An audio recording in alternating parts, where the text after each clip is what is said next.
I'm presuming that many, if not most of you, have seen the advertisement that's been going around. Dr. Hess is speaking today as well as tomorrow, 12 noon in the same room here. So if you're free tomorrow at noon, come back, different topic, and should be interesting. Tomorrow is Between the Desert and the Sea, Israel's Wilderness Journey.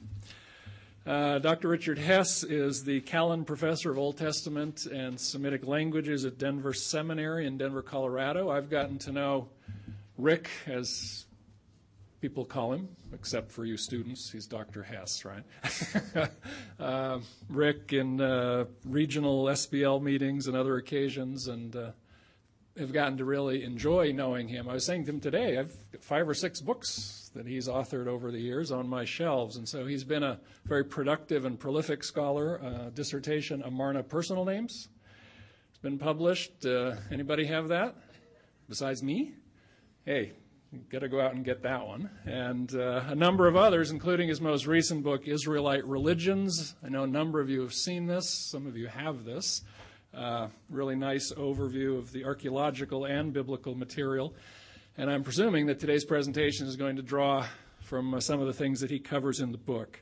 So Dr. Hess, very active as a scholar, also just a really nice guy. And so that's not, I know it's not very refined, but it's true. And so I'm really happy to have Dr. Hess with us. It's a pleasure to introduce him to you. So we'll turn the rest of the time over to him now. Rick?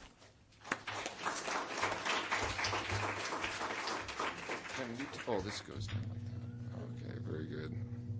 Thank you very much, Dr. Pike, and it's an honor to be here, and wonderful to visit your campus. And what I want to talk about today is what this title is. What did the ancient Israelites really believe? And spend some time looking at this. There are a number of different ways that you could approach this kind of topic. One is more philosophically about consideration of religion and the nature of religion and the way in which it relates to ancient Israel.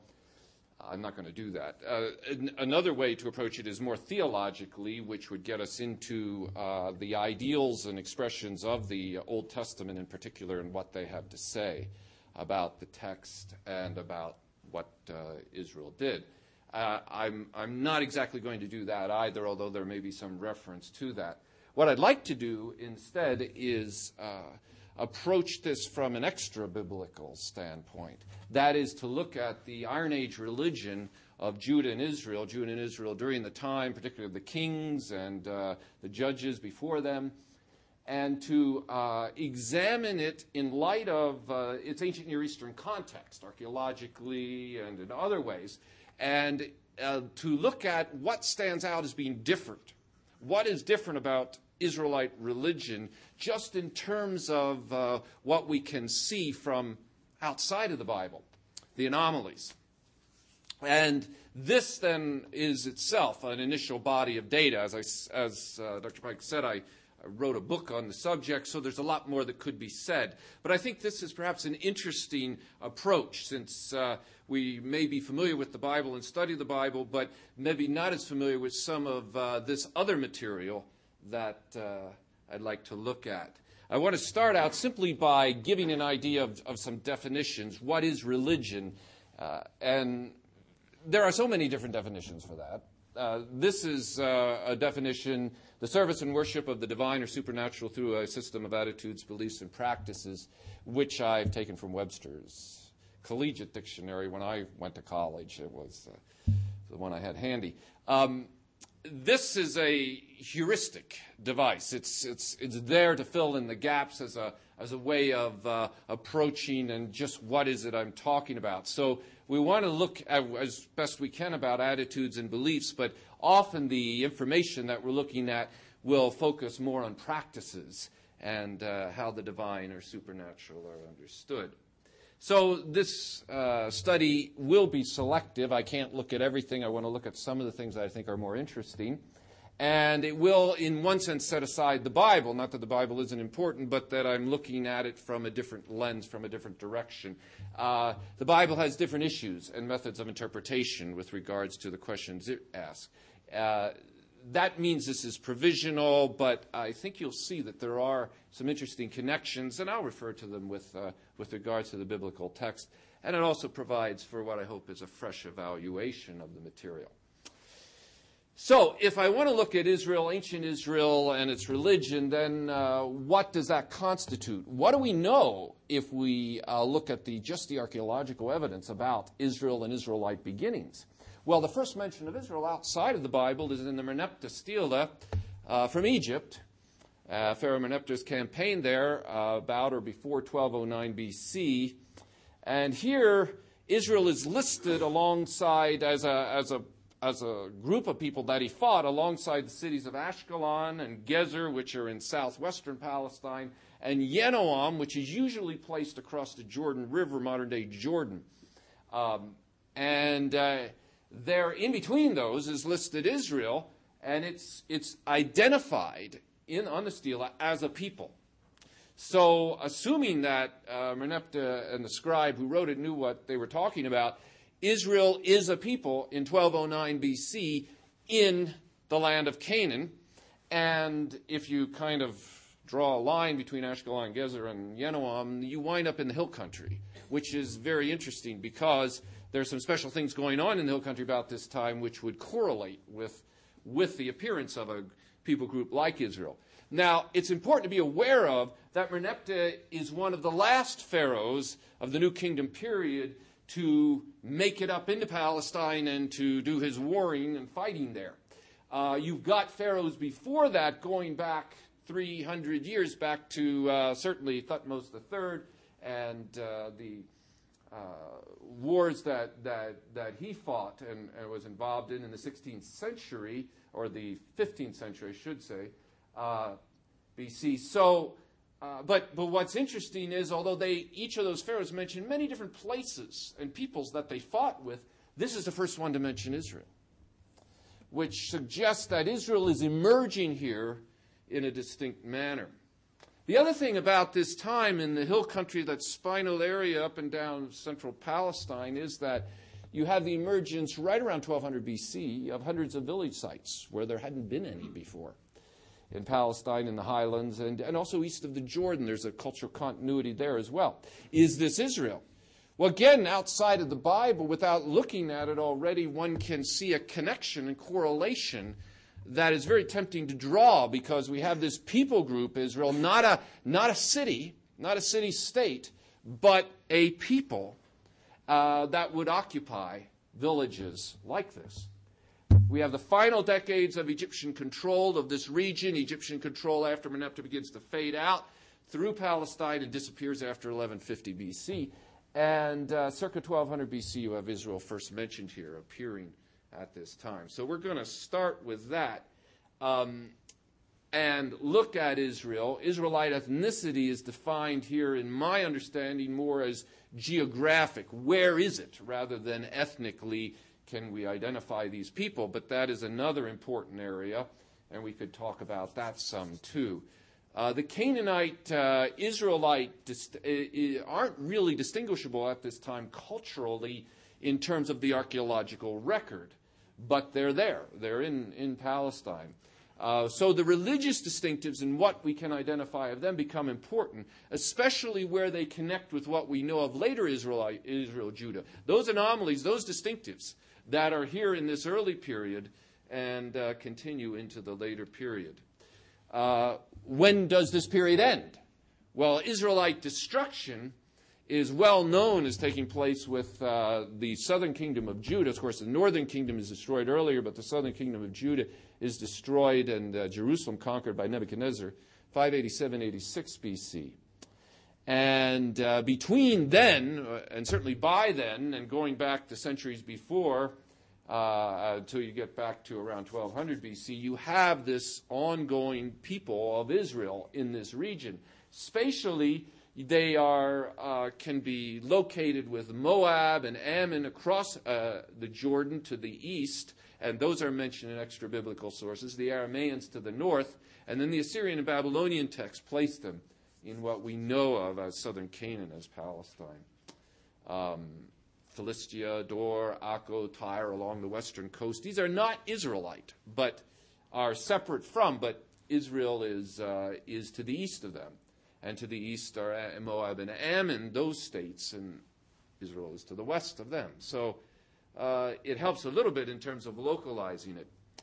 Now, in terms of the distinctives of the religion, I want to move back before 650 BC. The last 100 years or half century, there is greater agreement and general agreement about the expansion of monotheism, or at least monolatry, under Josiah in the 620s and 610 BC, and a lot of statements and textual evidence that indicates the belief in one God. The Ketef Hinnom, the Arad and Lachish Ostraca with their blessings, all come from this later period after 650 BC, and all define and describe a only one God, recognizing it, although on the popular level there may be other things going on. So looking at the distinctive elements between 1200 and 650 I want to look at the following and examples from each of them to give an idea of religion. The cult centers and burials, what exist, and again, being selective and taking a few outstanding examples. The iconography, the pictures that we have, the artwork from this time. The epigraphy, the written inscriptions that we have from this region and this place. And the onomastics, which are the personal names, and what they have to say. First, the cult centers then, and burials. And here we're looking at a slide of Shechem, ancient Shechem, Tel Nablus, Tel Balata, in Nablus. But this is generally recognized as the sort of temple with the standing stone, the Matzebah, there in the middle in Shechem. Dating through the second millennium BC. And this is a great example of a Canaanite fortress temple, as they're called. And you have this in the Canaanite cities that were around for centuries before Israel ever shows up. These kinds of massive temples and structures and lots of investment. On the other hand, and this is a reconstruction sort of a village site of Israel, in the appearance of these villages around 1200 BC, you don't have these big, expensive, massive structures such as temples and other cultic centers. In fact, if you look at this, based on excavations and so forth, what you see here is you see a lot of houses clustered together in this village, and they're all about the same size. They aren't different or distinctive in any way. And this has led various scholars to propose that this is a very egalitarian society, 1200 BC. It's a simple society. It's not advanced, and it's not stratified in terms of its culture. You don't have an elite group that dwell in big houses and palaces and a poor peasantry, but you have everybody on a similar footing from what we can tell archaeologically. It's a very interesting time. Israelite villages have standing stones, offering benches, and some distinctive vessels, but by and large, it's a very simple kind of collection related to their religious worship and activities. You contrast that with the specialized architecture, jewelry, and cult items at these sites such as Shechem and elsewhere, dating from the late Bronze Age, 1550 down to 1200 BC, and even later on. Israel simply has a simpler culture, and not a lot in the way of cult sites, as we would call them, or religious sites and centers, with two possible exceptions. One of these is a bull site east of the town of Dothan. Is this guy, who was discovered back a few decades ago when they did some excavation of this site, and it's hardly a village. It's an oval-shaped open sanctuary, no walls or anything over top of it, just marked off by some stones, and one standing stone there, and then a bull figurine. like this. What was it? This type of bull is known from the so-called Zebu bull, known from Hatzor, the big city to the north of the Sea of Galilee, and farther north in Syria. And we also see similar pictures of this with the Philistine invasion of Medinat Habu under Ramses III in the 12th century, this kind of bull. But it's interesting. Clearly, this is not a toy. I mean, it stands about this high, this big. It's made of bronze and was used presumably for some religious purpose. It does invite the connection with the chief Canaanite god, Earl, who was called a bull. And some bull imagery is used in the Bible of Israel's God, Yahweh, Jehovah. Was that what was going on here? Was it an Israelite worship of their God? Or was it some other group? Because we know there are a lot of other groups that are coming into the highlands of Israel at this time, and the Bible reflected the Jebusites, Hivites, Perizzites, what have you. All of these groups coming sort of from the north. Well, it's an interesting preservation. It's small, local, not distinctive otherwise in terms of the site. The second exception is this interesting site on Mount Ebal. You know, Mount Ebal is the highest mountain in Samaria. It lies just to the north of Shechem, and where we saw the slide of this big sanctuary. And there's a single installation there from around, the whole mountain of Ebal has been surveyed, and there is no site on Mount Ebal, any site at all, no occupation there between early bronze, 3000 BC, down to 586 BC. Until you get into the Persian period, then you get some occupation. But except for one exception, and that's this thing. Near a ridge close to the top. This structure, installation, whatever, is surrounded by a stone wall, small stone wall that is excavated there. And it has two levels. One level from around 1250 to 1200, another level from around 1200 to 1150. This is determined by scarabs and things. The earlier level is just a small kind of ash area where animals were killed and burned. And they find some 2,800 animal bones, mainly cattle and herding animals. The earlier installation is rounded with some ashes and bones. The later one is what you see in that picture. Now, Adam Zertal, who excavated this, argued that it was an altar with a ramp and a veranda around it. And he argued that culturally the pottery connects it with the northern hills and across the Jordan River, east of the Jordan. And he also argued that between the two phases there was no cultural change. It isn't that they came in, some other army came in, invaded, and destroyed the one and then built another one. Instead, the impression is that it's simply the same people continue to live there culturally and just transitioned. But there are no figurines, there are no votive offerings, there are no standing stones. So what is this thing? This has led some people to say, well, it can't be an altar. And so there's been the suggestion maybe it's a farmhouse up here by itself. That's one popular view. But it doesn't have the kind of animal bones that you would expect for a farmhouse, like donkey bones and other things. It rather has bones such as you might expect for sacrifice, especially in light of Old Testament sacrifice. Some have suggested it's a watchtower to watch, but then what's it watching? There's nobody else around, and it's not even on the ridge. It's kind of about 15 feet or so in from the ridge, which is not where you would build the watchtower. So a number of scholars who have studied this conclude that it's cultic and atypical. There's nothing like this before it. There is no such, if it's an altar that exists comparable to this in the Canaanite period. And it's distant from agricultural land. Also, the altar itself is just field stones. It's not cut stone. It's just stones that they gathered together and put together. So it's quite unusual. We'll see something like this. As I said, there is continuity, which is very interesting, at Arad later on, sanctuary there.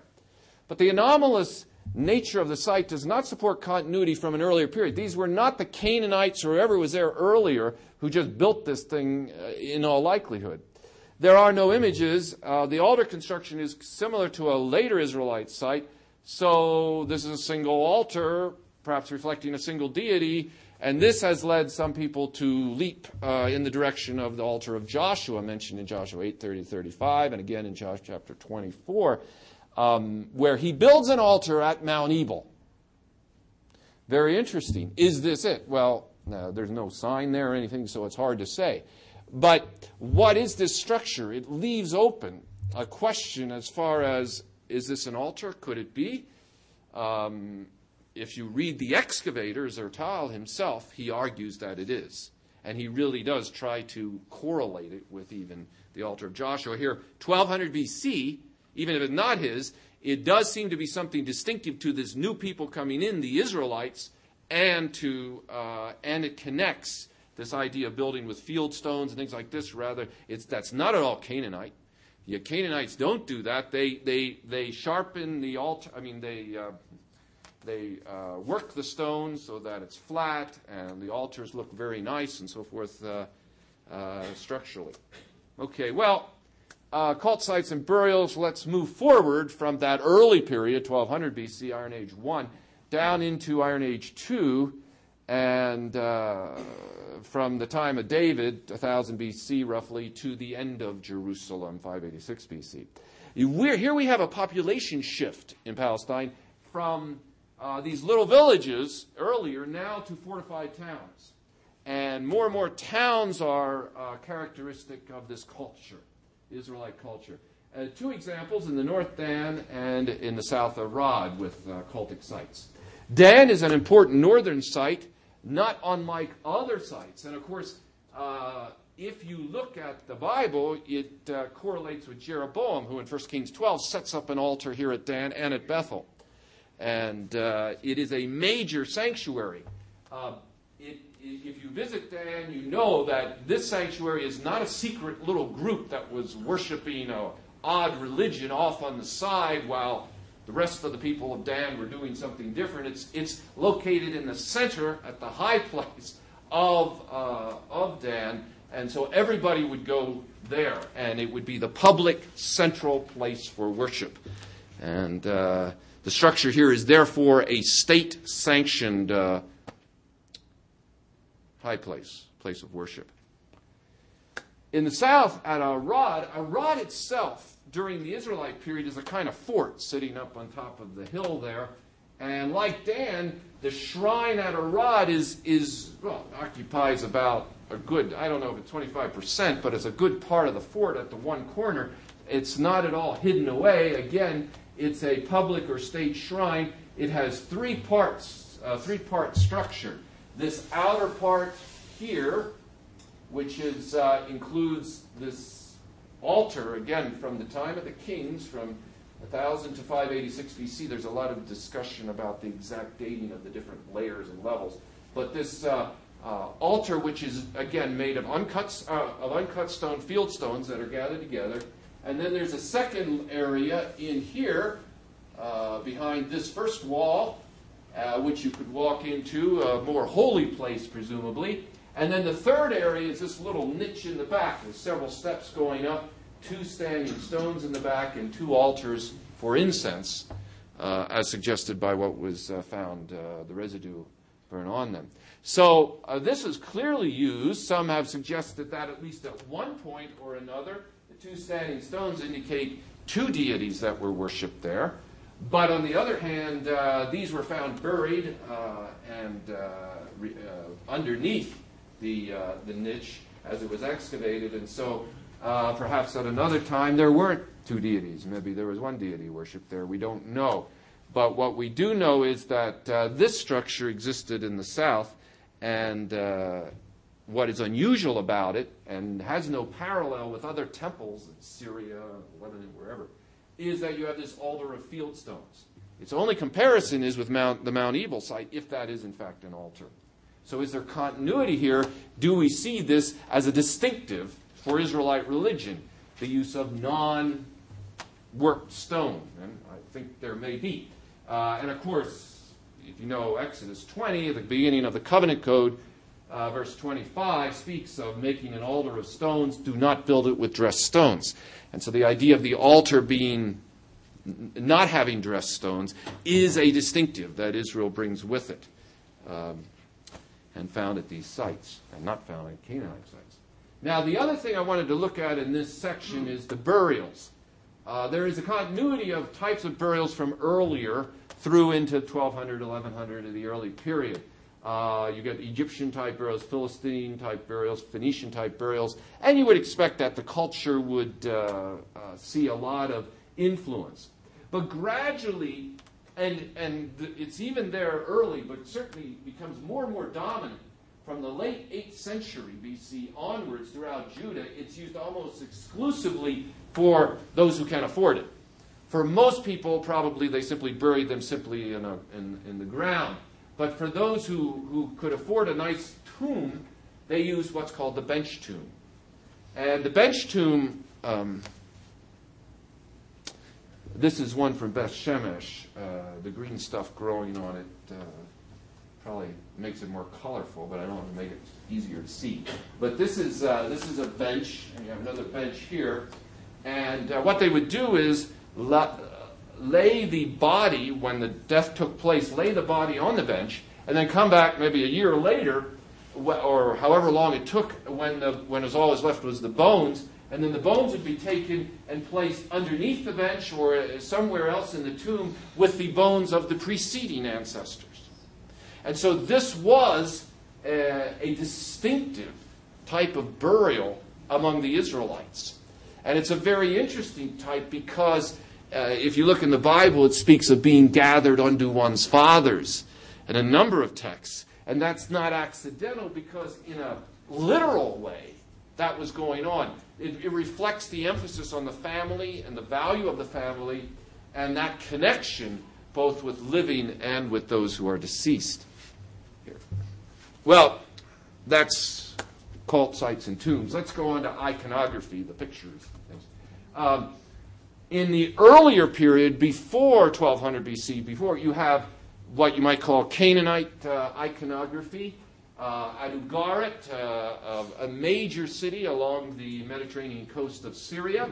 You have figures like this, often identified with Baal, and perhaps that's who it is. It might well be. But clearly figures in the full round, relief images like this.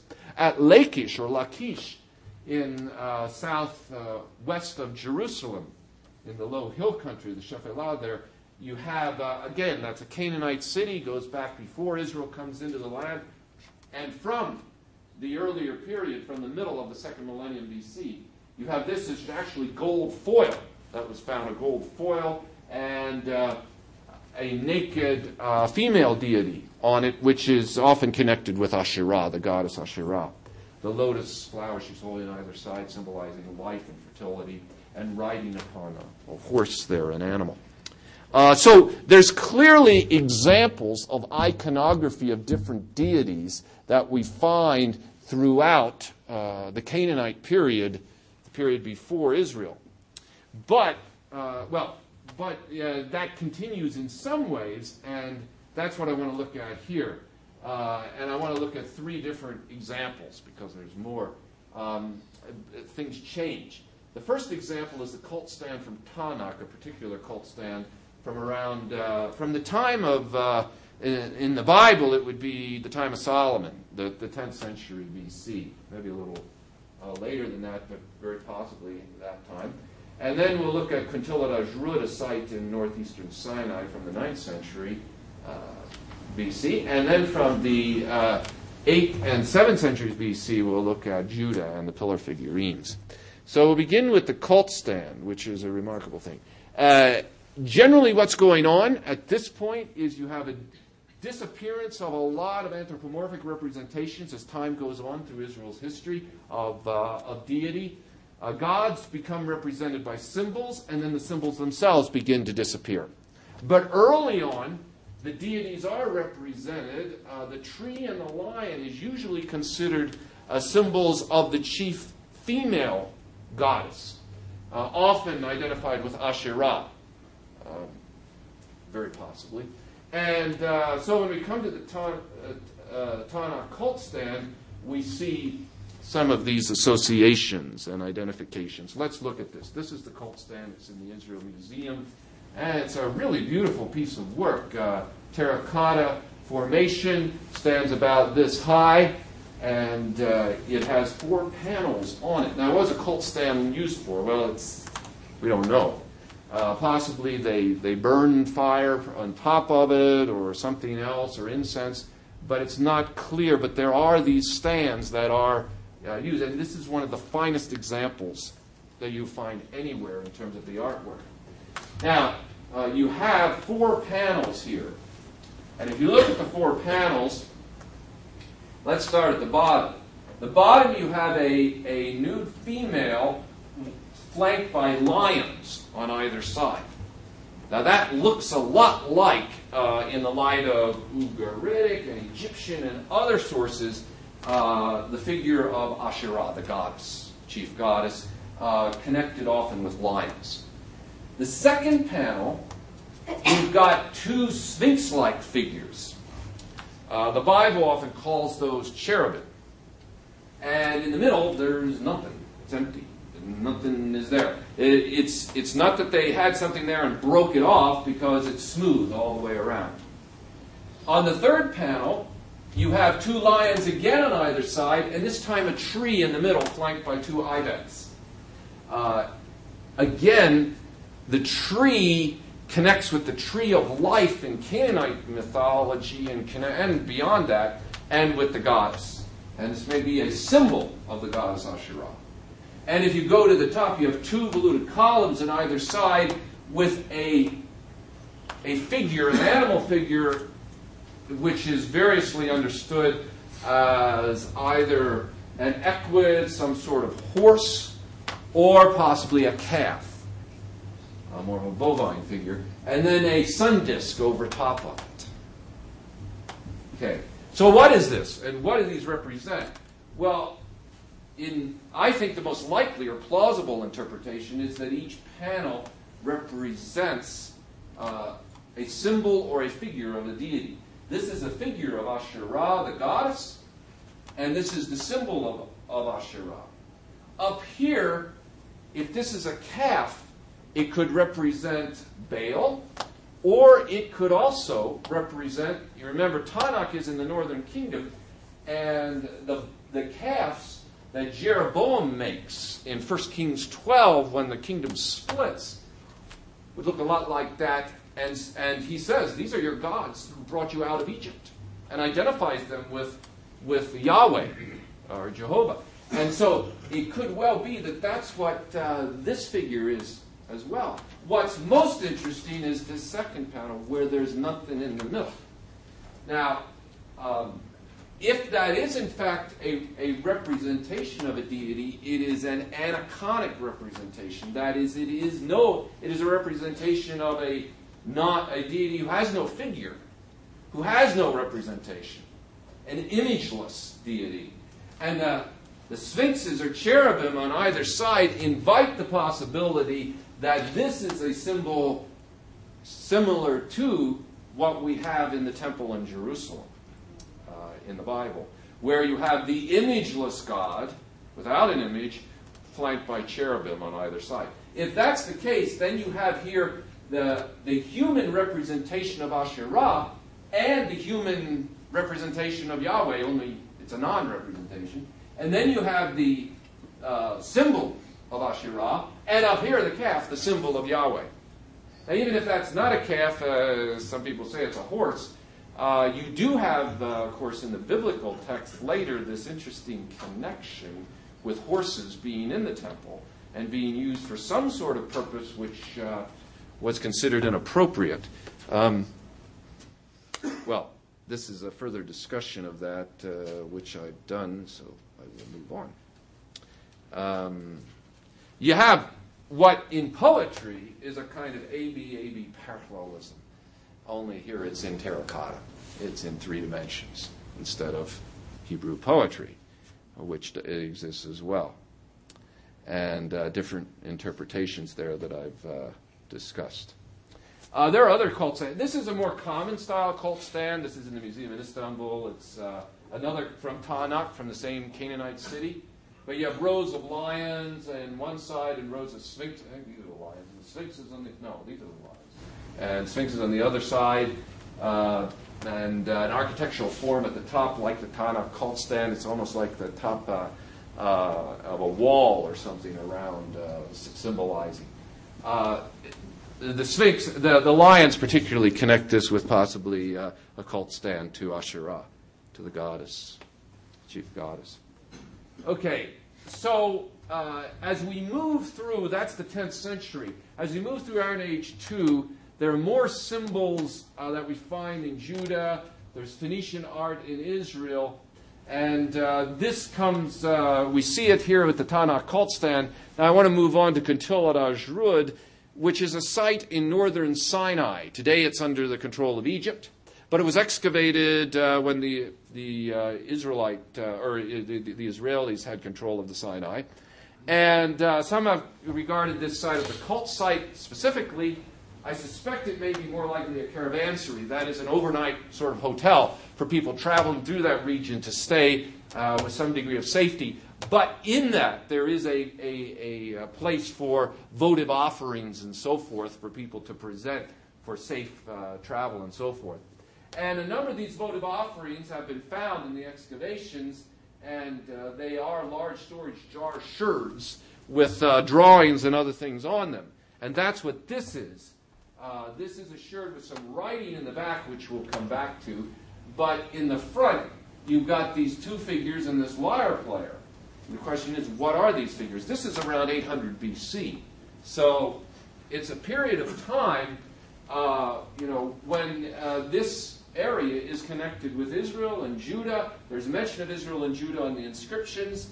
And the question is, what are these? And some have argued that this is a representation of a chief god and goddess, of Yahweh and Asherah, or of Baal and Asherah, or something like that.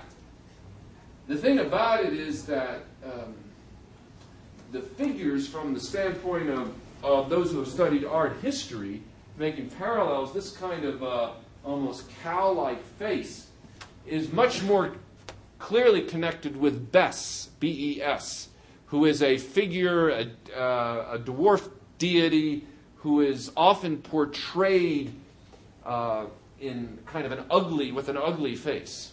And the purpose of that is to do the opposite, to create good luck for the person who has it, or who is connected with it usually.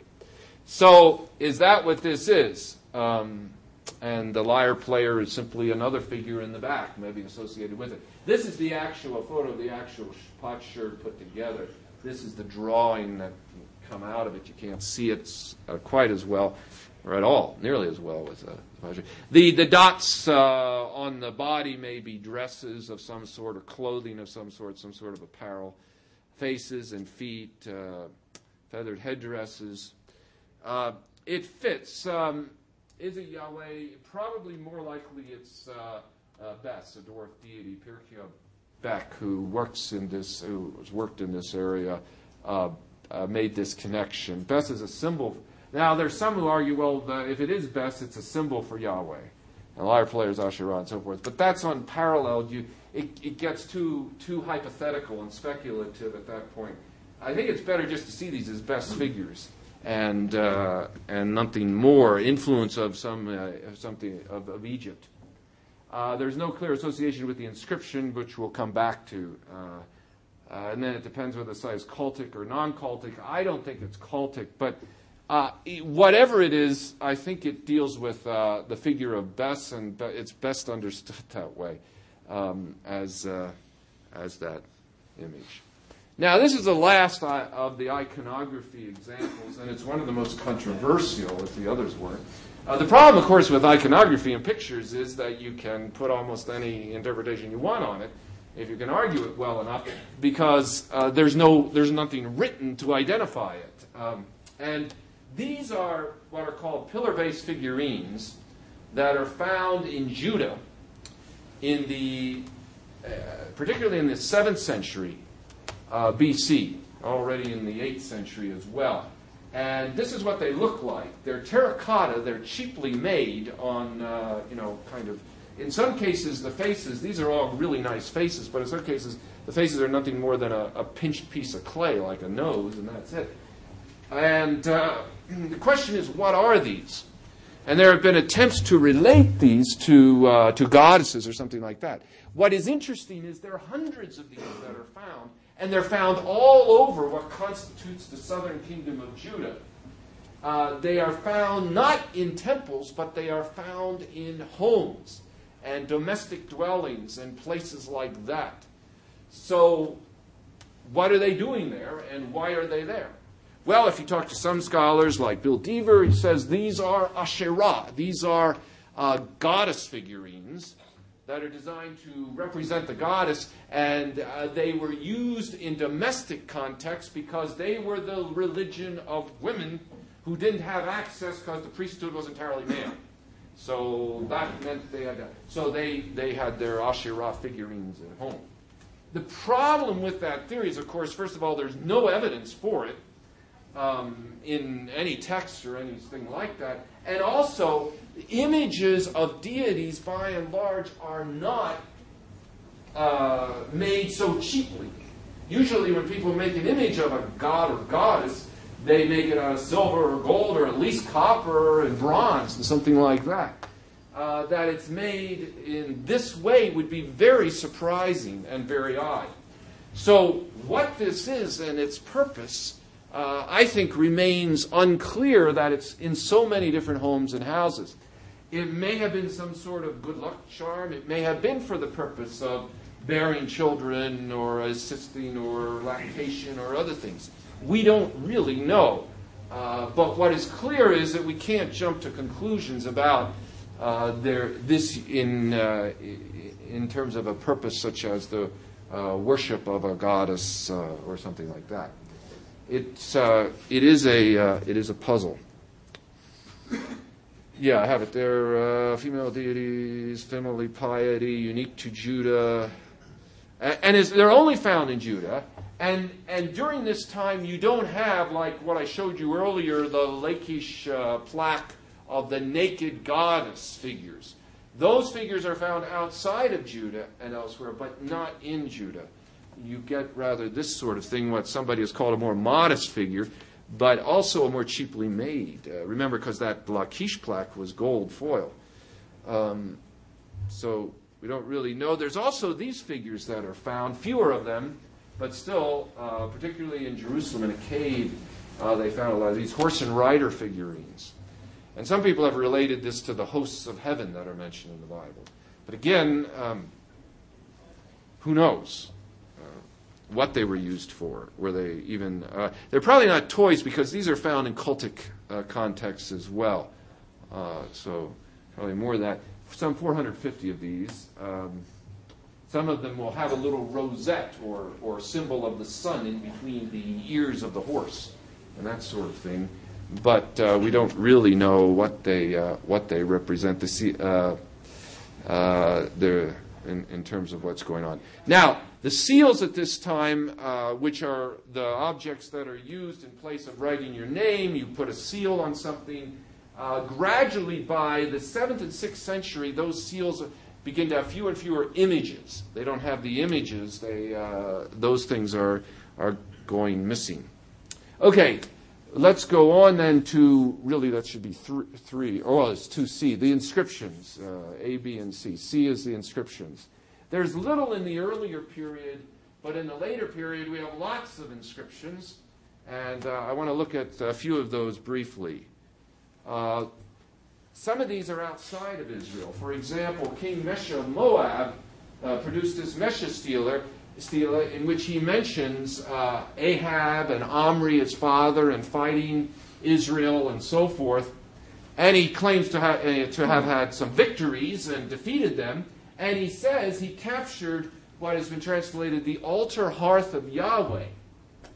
Whatever that object was, it's connected with this Yahweh, the God of Israel. As far as the king of Moab is concerned, Yahweh alone is associated with Israel.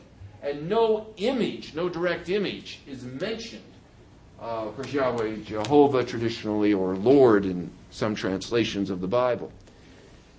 800 BC, a little bit later, you have Der Al inscription in the Jordan Valley. This is a collection of plasters that were discovered in a fallen state, and there's been attempts to reconstruct them. They've got ink writing on them, and they mention Balaam, son of Beor, interestingly enough, and a vision that he has. And in his vision, what it talks about in terms of religion is it mentions El as God, but El can be a common noun for God. Yahweh is called El a number of times in the Bible. And it mentions a group of spiritual beings, maybe we call them angels or whatever, called the Shaddayim, which is very interesting because they're only mentioned here. This is a divine council. You have the divine council, for example, in Job 1 and Psalm 82 and Isaiah 6 with the seraphim. But here they're called Shaddayim. And it's an interesting term because it raises the possibility that this is connected with where the name of God in Genesis often used El Shaddai, God of the Shaddai, the Shaddayim, a divine host or group of figures comes from. A little bit later, still though around that time, 800 BC, you have Kuntilat Ajrud, and you have the inscriptions there. You have lots of inscriptions at this caravanserai where we saw these best figures. And they mention Yahweh, they mention Asherah, they mention El, they mention Baal. They have a variety of different deities that are mentioned there. The Baal is associated with martial imagery. Baal is associated as a kind of god of war. Yahweh is the most frequently mentioned, however. He's mentioned more than any of the other gods, and he's often associated with Asherah. In fact, a number of these inscriptions say, I bless you to Yahweh and his Asherah, or something like that, where Yahweh is considered sort of and Asherah is his consort here. Yahweh is associated with place names as well. Here, there's one place it's called Yahweh of Teman. Teman's in the Bible. It's in the southern desert. It means south. Or another, Yahweh of Samaria. Samaria, of course, the capital of the northern kingdom at this time. So what are the distinctives of these inscriptions? Yahweh is associated both with Israel and a region in the southern desert. Yahweh has a female consort, according to at least some of the writers of this, named Asherah, and is associated with El at Ugarit. Well, Asherah is associated with El at Ugarit. In the Ugaritic text from 1200 BC, the chief god is El, and his wife or consort is Asherah. In these texts, the chief god seems to be Yahweh, and there are some who connect him with Asherah. And Yahweh and Asherah can bless others. Interesting. And then we come to a little bit later, maybe 800 BC, maybe a bit later, and you have this interesting pomegranate which has created so much controversy. This pomegranate has little writing around it. If you look there, you see the actual size of it is just about this size. And it says, belonging to the temple of Yahweh, holy to the priests. As it's reconstructed, I think the most likely reconstruction. If so, let me go back to that. If so, this may be the only surviving relic from the Jerusalem temple. There is debate about whether this is authentic, and that goes back and forth. It's a big debate. So I'm not going to try to get into that. But that's maybe has a question mark with it. Now, another site in Judah is a tomb at a site called Kirbet el-Kom, in the Bible probably to be identified with Makkedah, one of the sites that Joshua and the army visit when they go down there in Joshua 10, 28-42. This is a Judean tomb. Yahweh is described in the inscriptions at this tomb as a deliverer from enemies, and he is assisted by Asherah in the inscriptions. There's a seal from this time where there's a person named Yahweh called a servant of Yahweh. So there were servants of Yahweh in Judah and Israel according to the extra-biblical material. Also, there are seals. There's a seal describing a priest, so there were priests. But there's no other deities that are mentioned on seals other than Yahweh in this one example. And then we go to En-Gedi along the Dead Sea coast around 700 BC, and here an inscription in a cave says Yahweh is blessed as ruler of the nations, and he is called my Lord, an epithet of Yahweh, Adonai or Adon. a form of Adonai often used. Another site, Kerbet Beit Lay, a place in Judah, and the actual dating of this inscription is not so clear, but it describes Yahweh's sovereignty over Jerusalem, perhaps around 700 BC, Yahweh's sovereignty over Jerusalem and probably Judah, and a request for Yahweh to give absolution, to give forgiveness in the midst of a traumatic or difficult situation. So in summary, these inscriptions, these early inscriptions, before we get into the end of Israel and Judah, the deities mentioned, you can see Asherah, Baal, El, group of Shadaim.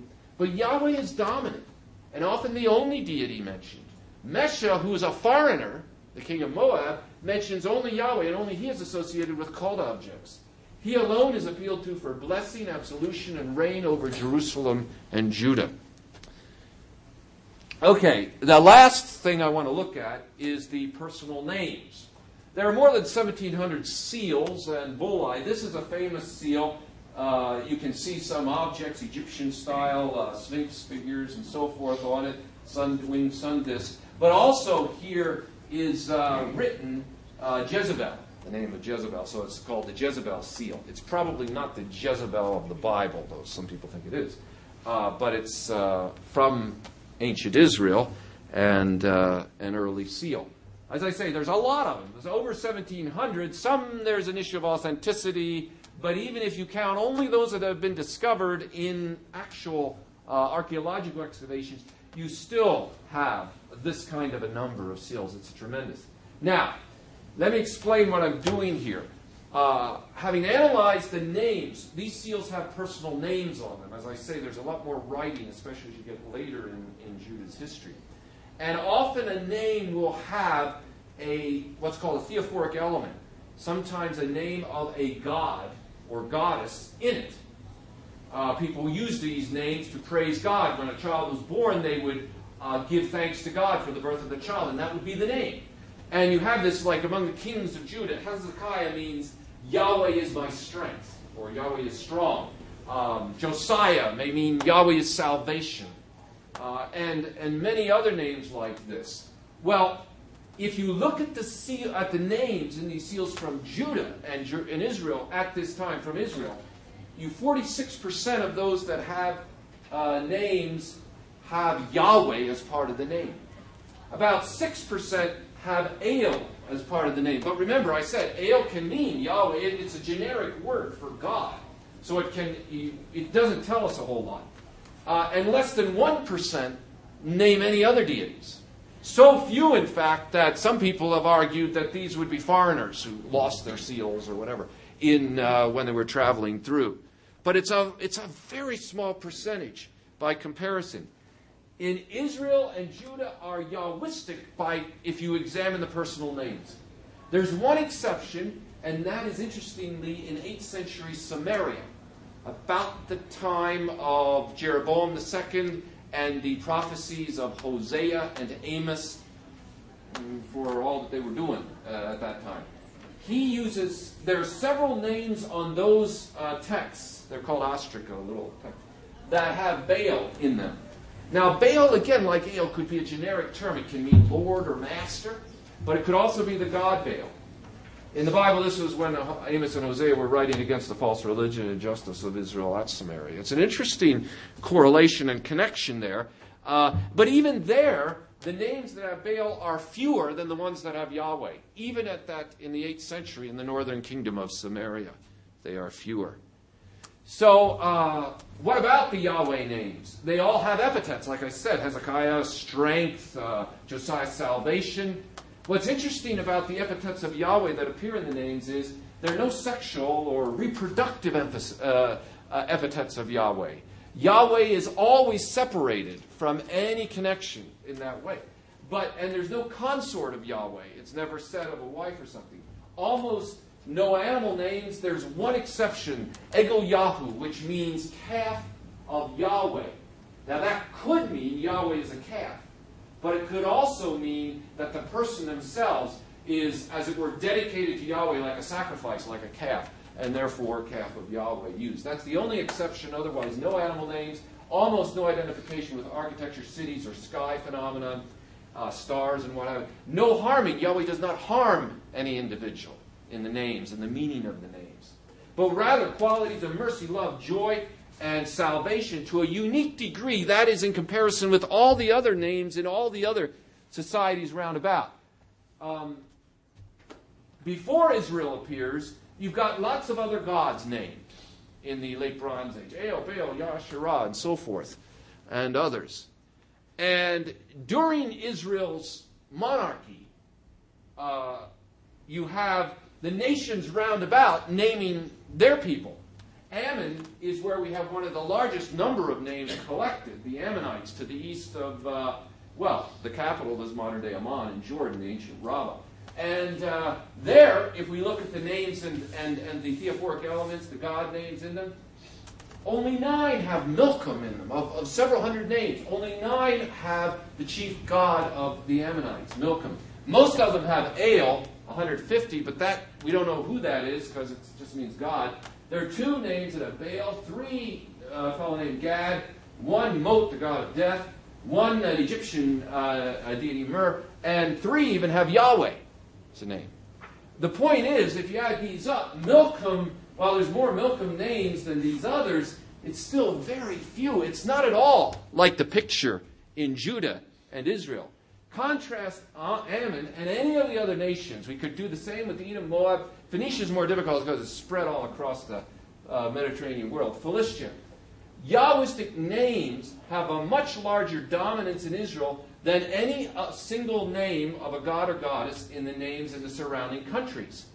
No other place has their chief god, or only Yahweh, as in Israel, so named so often by so many people bearing the names. Something special and different was going on in Israel in the naming practice. Although names alone do not prove a case, they contribute to the understanding. In the 8th and 7th centuries BC, that is as early as the 700s BC, the period of Hezekiah and Isaiah, the only period when Judah has significant name evidence, that period from 700, late 8th century, on through to the fall of Jerusalem. The public recognition of Yahweh in Israel and Judah's naming of their children reached an exclusive level that has no parallel among the neighboring nations. Why did it do that? What is being said there? Well, it's very hard to know, but it points towards something where Yahweh alone is worshipped and not Yahweh among other gods, such as with Ammon or Moab or other. Thus, here I come to my conclusion and the end of this. Thus, the overall evidence is that of an ongoing contest between a special worship of Yahweh in Israel, on the one hand, and a worship of Yahweh that included other deities, especially Asherah, on the other hand. Although there is evidence of times when Yahweh was part of a pantheon, this deity's dominance is exceptional, and it suggests something more than a chief or national deity. To this should be added the largely aniconic nature of the worship. No pictures of Yahweh, and the distinctive confessional aspects found in some inscriptions and in the personal names. Thus, the Yahweh of these texts and names, supported by the iconography and cult sites that reached into earlier periods, like that altar with uncut stone, all attest to distinctive roles and views of this deity that diverge from that of the adjacent nations and their deities. That's my conclusion. Thank you.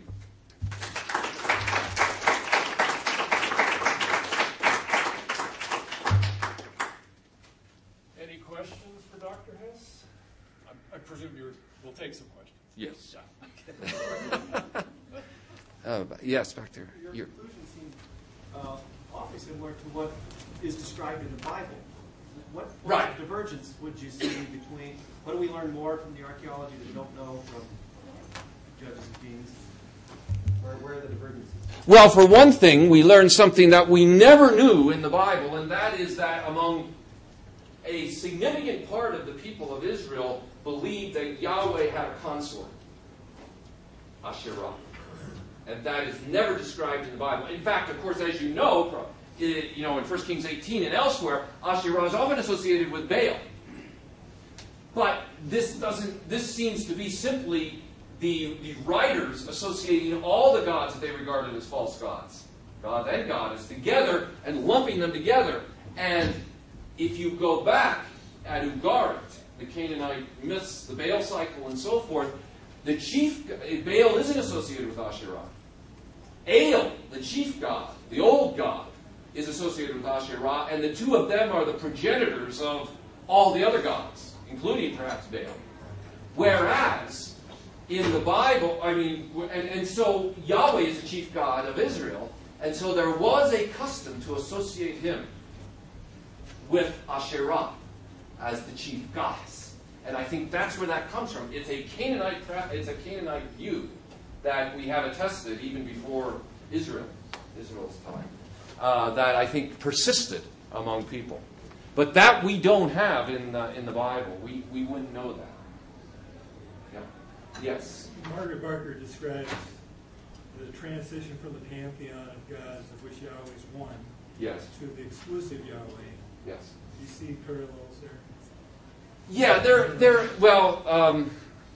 I have problems with that model myself, because what that model, first of all, it's a kind of evolutionary, or if you want to say de-evolutionary model, in which you have a gradual transition. And what this has to assume is that in early Israel was polytheistic, or generally what it assumes. And then by the time you get to Josiah, he creates a monotheism for political and economic reasons and whatnot. The difficulty I have with that is I don't see the evidence in the biblical text, which from very early on seems to be confessing a distinctive deity. And in the extra-biblical written evidence, we don't have it. As I say, one of the earliest inscription outside the Bible that mentions Yahweh is the Moab inscription, the Mesha inscription. And Mesha knows only one God. It's not like he's saying, and I attacked the temple of Yahweh, I attacked the temple of Asherah, I attacked this. It's only Yahweh that's mentioned there. So the evidence suggests that at least there was a tradition going back as early as I think we can measure it, where we have evidence, that there was a distinct one God. And I would rather see that you have these two things tracking side by side through the history of Israel. You have a kind of belief in one God, and you have a belief in multiple deities. And there were some who opted for one and some who opted for the other. That's why my book is titled Israelite Religions, plural, because I don't think there was just one religion in Israel. It's probably true everywhere else, too. The more it just happens that the land of Israel is the most intensively excavated area in the world. So we have a lot more information from that period about it, ancient Israel. And the more you find out about it, you find that different people believe different things. And I think that's what's going on there. So that's how I would sooner see it. Yes? Thank you very much. I wondered how you see the emergence of Israel. You mentioned sort of your definition, but where do you see it coming from, and how does that affect your characterization of religions? I wrote an article about, 20 years ago or something, called Early Israel in Canaan, which was published in the Palestine Exploration Quarterly and then was republished in one of Eisenbrau's collections of essays, Discovering Israel and History of Israel. Anyway, what I did was I tried to look at the evidence of and look at the different models. There's, of course, the traditional model of Israel coming into the land and conquering it from outside. Then there's the model of of Israel kind of gradually infiltrating, and nomads coming across the Jordan River. Then there's the model of Gottwald and kind of the revolting peasants. We have nothing to lose with the chains, Marxist model, revolt out of the Canaanite strata in society. And then there's the model more recently of what I call it's a collection of economic and ecological factors. The Israelites were kind of wandering enclosed nomads up in the hill country during the time of Egypt because they were taxing them bad. And then once the Egyptians moved out, they settled down. And that's Israel, voila. That sort of thing. And also then you have some drying effect around 1200 BC, according to some people. And so they found they could live better and subsist more adequately in villages rather than as nomads. And to some extent, there's truth in all of these models. And I suspect that the picture is more complicated.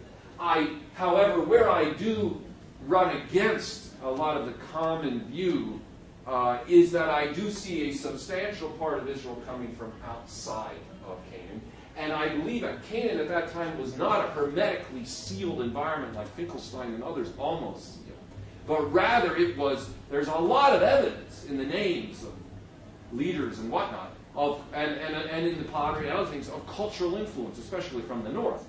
There's no reason they couldn't come from the south. And as I'll try to show tomorrow when I do the Israel wilderness journey, those uncut stone things are only found in the Negev and Sinai and in the desert. That's where we find them. So if Israel's going to bring that from somewhere, it's going to bring it from the south. Interestingly enough. So yeah. So I mean, this is not to deny the biblical presentation. I believe it. I have done a commentary on Joshua and so forth, and there are certain ways I want to read that. But at the same time, I see a complex set of factors involved. And so there's a little bit of everybody involved here in terms of those theories. It seems persuasive to me that the archaeology is showing just what you say. Yeah. As far as Yahweh having a consort in Asherah, but what do we make of the Bible's silence mentioning Asherah bad, Yahweh good? Why aren't they saying something like, and the most terrible thing they do is conflate these two and have them associated with each other? Why is there nothing there? It's a very good question. And my theory about this is that there is almost a horror, certainly a reluctance, to make any kind of sexual association with Yahweh at all. If you look at the whole cult and ceremony and everything else, this is completely removed. And in this sense, it's different from a lot of the surrounding practices all around. And I think that's the reason why.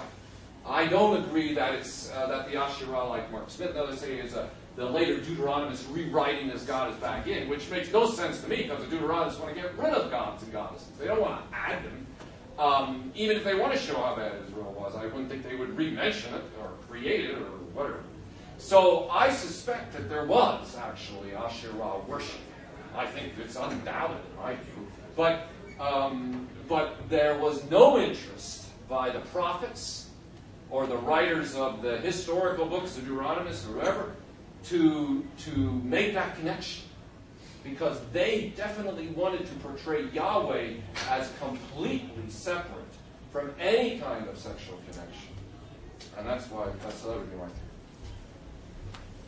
Okay, thanks. I got the high sign that we need to be out of here by 5:15. So let's thank Dr. Hess one more time.